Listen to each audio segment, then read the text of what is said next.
Hi, everyone. Welcome back to the Step Outside podcast. This is Christy Keel Blackman with the Department of Forestry, Wildlife, and Fisheries at the University of Tennessee Institute of Agriculture. We have another one of our awesome grad students with us today, and we will be speaking with Lindsey Phillips. Welcome, Lindsey. Thanks for having me.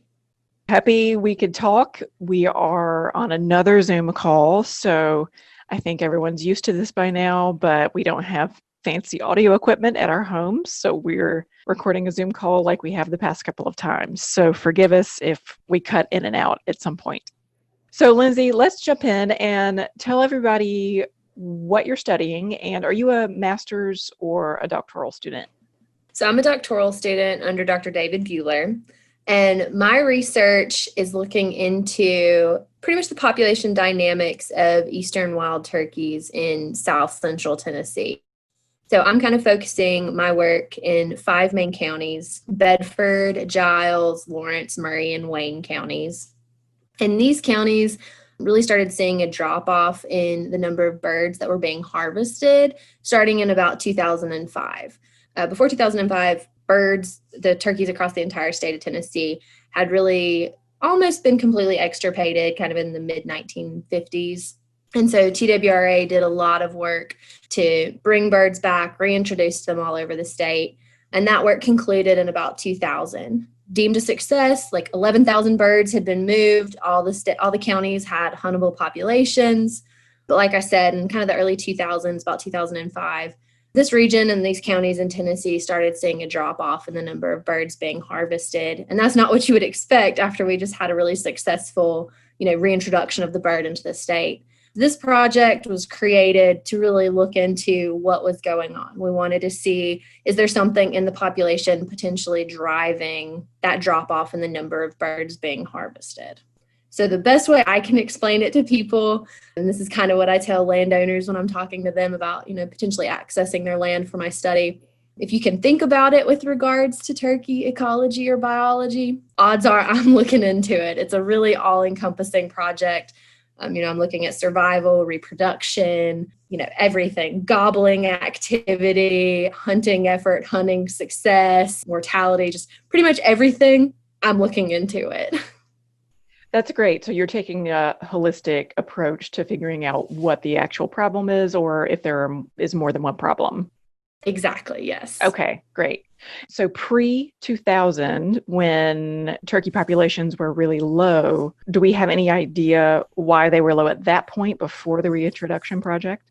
So, there's kind of a slew of possibilities. Definitely over-harvesting, was probably one of the main ones back in kind of the early 1900s. Potentially over-harvesting, predation. There's a whole slew of things that could have caused it, but definitely over-harvesting is probably the main one. Okay, sure.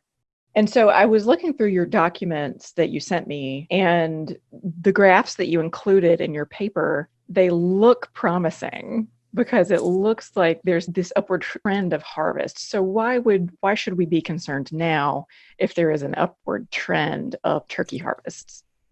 Yeah, definitely. So if you look at the state as a whole, it's relatively stable or an upward trend for sure. But when you really break it down into the regions, region 1, 2, 3, and 4 that the Tennessee Wildlife Resource Agency uses to break up the state, really region 2, which has historically been some of the best turkey hunting across the state and has had some of the highest harvest numbers. When you really look at that one, it's really showing a decline. We really kind of wanted to look at this issue and try to figure out what's going on in region 2. Maybe can we figure out what's going on before it might potentially happen in one of the other 3 regions as well? Not saying that it will happen, but just, potentially there is that possibility. So it's really important to look into it and see, just what is going on. Because like I said, after you reintroduce the birds, you wouldn't expect to have, this decline in harvest numbers. Right. Do you foresee another reintroduction project happening after you collect your data? It would be obviously up to the TWRA as to whether or not they would want to do that. landowners in my area are definitely reporting that they're seeing fewer birds on the landscape.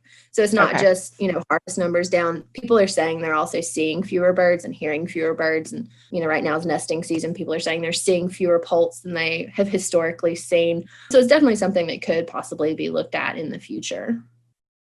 Again, when I was looking through your paperwork, I saw that any mortalities that you have during the process of your research, you'll do a full necropsy on the birds, Mm-hmm. basically looking into disease surveillance. What diseases are there right now that we need to be concerned about, or are there any?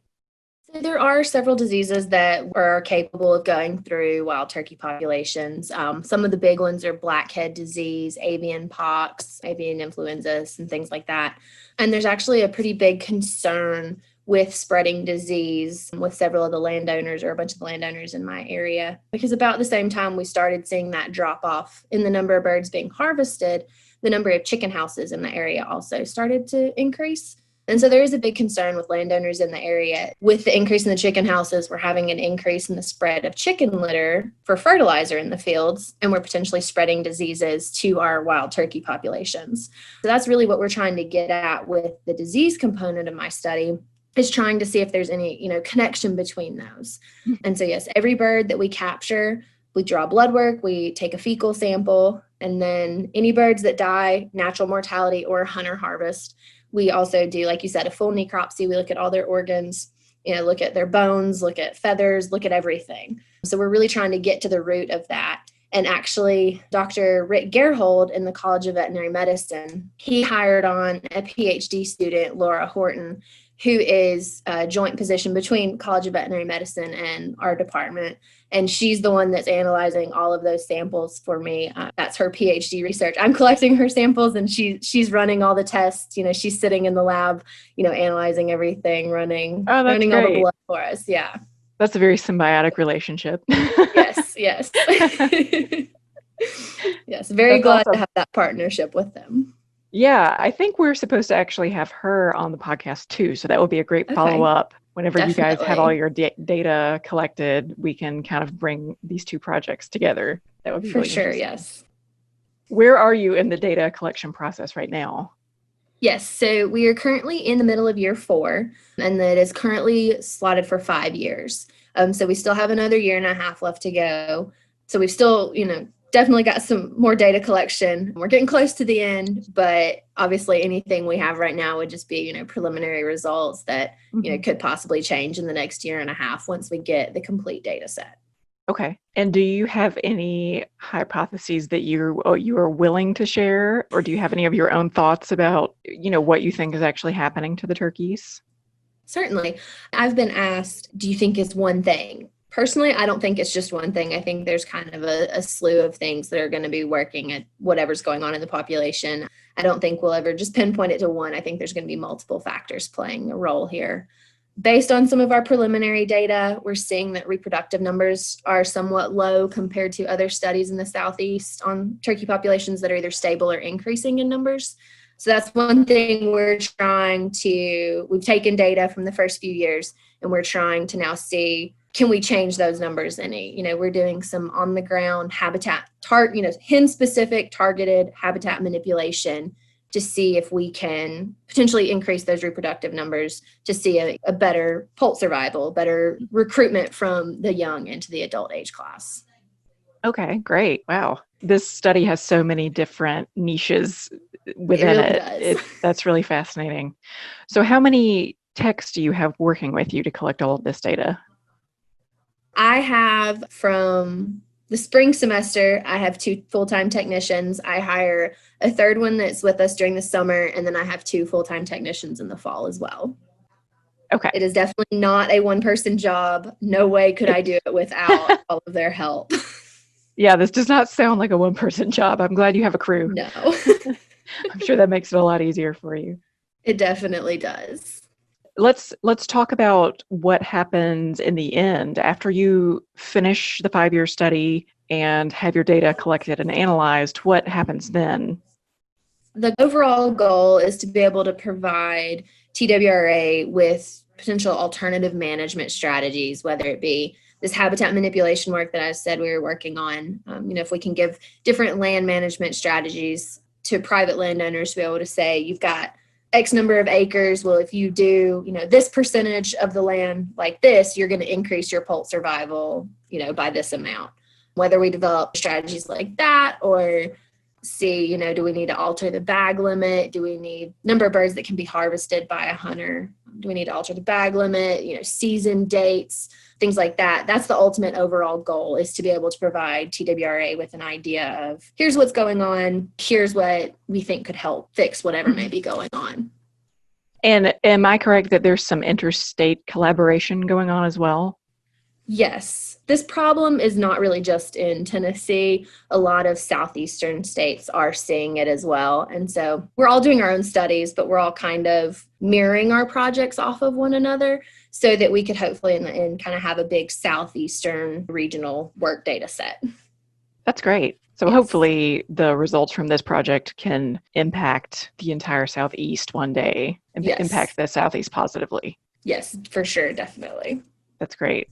What would you like to leave the audience with? What do you want people to know, or are there things that regular citizens can do to help with these declining turkey populations? Definitely in my region of Tennessee, where, like I said, where my study is going on, people in that area or those areas, we try to get birds from hunters within our areas to add to our disease sample. So people in that area of Tennessee, if they're hunting, we would love it if they could reach out to us and potentially donate their carcasses to us to add to this data set, give us more samples, give us a better idea of what's going on out there. And one of the big things that landowners could do to potentially help with this poult survival, like I mentioned, we're low in reproductive numbers. I realize hay cutting is, you have to cut it when it's ready, but that's one of our downfalls of reproductive numbers is mowing and hay cutting. So if people can delay cutting hay or bush hogging fields through middle of July, end of July, that would be amazing. And that's actually one of my habitat manipulations. Was one of my landowners cuts his field usually every June. We asked him to delay it to August. It made a huge difference. A hen that we had the first 2 years of the study that had never had any poults survive to 1 month old. The first year we implemented that delay in cutting, she had 5 poults survive to 1 month old, and she used that field all the time. Wow. So just small things like that can make a huge impact on reproductive numbers. That's fascinating. And so if someone did want to donate the carcass from their harvest to this study, who would they contact, or how would they get in touch with you or anyone else? Yes, they would just contact me. They can shoot me an email. My email is lphill46@vols.utk.edu.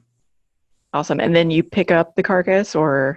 Yes. Okay. I'll work with them to meet them somewhere to get the carcass from them. Yeah. Okay. And this is one thing I tell people. They can keep obviously whatever they want off the bird. We want the stuff you're going to throw in the woods. We want the organs. We want the stuff you're not going to want to keep anyway. Right. Well, that's great. Well, that's a very good compromise for hunters, I think.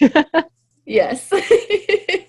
Is there anything else that we've left out that you think we need to mention before we hop off? It's a big project. It's a lot of fun, and hopefully we'll be able to get to the bottom of whatever is possibly going on.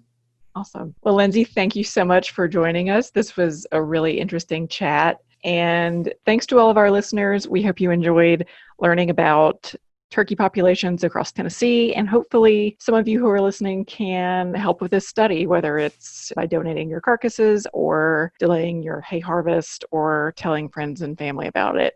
So thanks again to Lindsey. Thank you to all of our listeners. And be sure to join us next time when we talk to another one of our grad students. Thanks.